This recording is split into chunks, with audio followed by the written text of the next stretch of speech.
Leviwand fam, I'm going to try and show you how to do a move called the Schwag Roll that looks like this.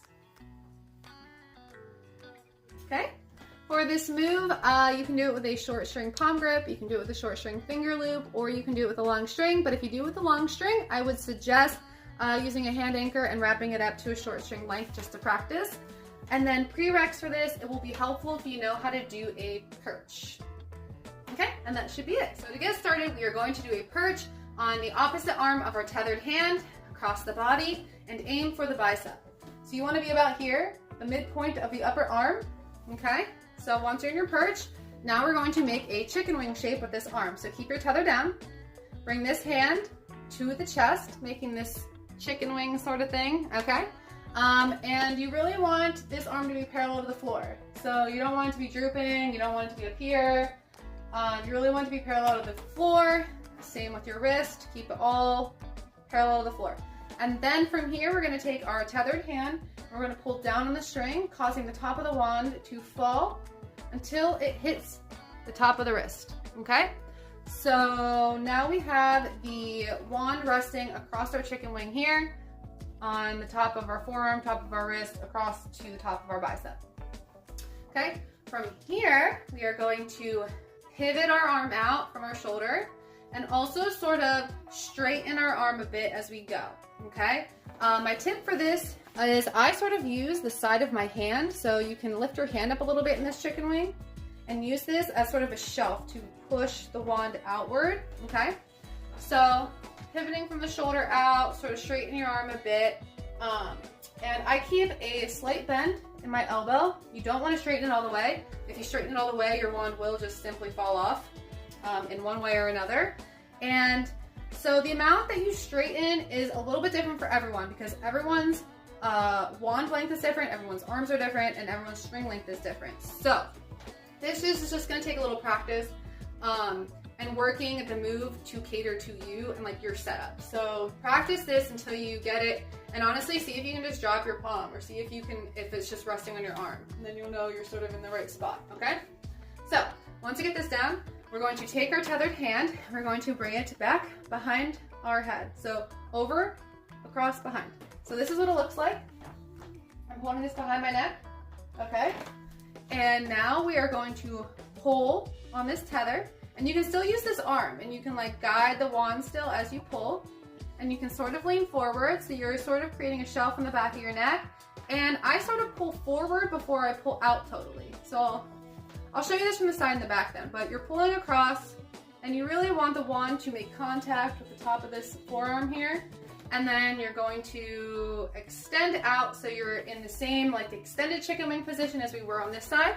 The only difference being the tethered hand is now on the same side. Okay, so that's the whole move, but I'm gonna show you some exits, and I do wanna show you this from the back, and I wanna show you some troubleshooting things before we move on to the exits. All right, so real quick troubleshooting. If you find that when you're doing this move and you're sliding it across, that the top of the wand for some reason is missing the top of your forearm here and just sort of falling, your string may be just a little too long, so give it, you know, one wrap around a finger and see if it works then, and then give it a wrap around 2 fingers and see if it works like that. So you're just gonna have to play, like I said, to cater the move to your setup. But you'll notice that if the shorter your string is, this is gonna hit sooner. So try that out if that's what you're having trouble with this move. That should help. Let me show you this from the side and the back. So we're perching, pulling down into our chicken wing, and once you get good at this move, if you can clean it up and get it like really smooth, you can sort of extend the chicken wing out as you put the tether behind your head. So you're kind of doing this at the same time, okay? And then lean forward a little bit, get it to rest on the top of the arm, and then extend, okay? So here we go, exits and how to get out of this move. So I know of a few, so I'll show you a couple, and I'm excited to see what you come up with as well. So the first one I have to show you is you can grab the end of the wand, bring your arm down like this, and sort of just let the wand slide down through your fingers. And now you are right back to normal Leviwand position starting mode. Another one that you can do is same thing, grab the end of the wand, but Instead, you're going to grab it and sort of flip it up and over and give it a little twist, and then you can go into pillar stalls or other shapes. That one is a little harder. It tends to get caught on my string when I do that one more often than not, but you can play with that. Another thing you can do is if you're using a palm grip, you can finish your Schwag Roll, grab the palm and slide back, grab the palm and slide back, and you can play with like sliding it back and forth like that, which can be sort of fun. And then lastly, if you want something that feels a little more advanced, this would be like the continuous Schwag Roll.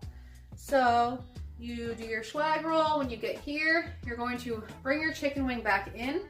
It's going to be a little awkward because it's sort of resting up on my shoulder now in a little different position, but bring it back in as best as you can, and then reform chicken wing on the other side, and you just sort of finagle it and drop it onto this arm. So you can use this forearm to sort of drop the top on here, and this arm scooping under and grabbing it with the wrist, and then you can totally remove this hand, okay?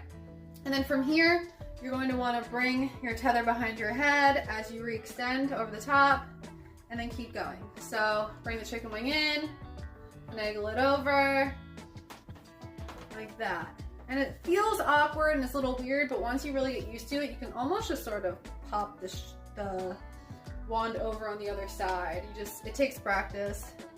But you can definitely do it. So drill, drill, drill. I'm excited to see y'all nail this.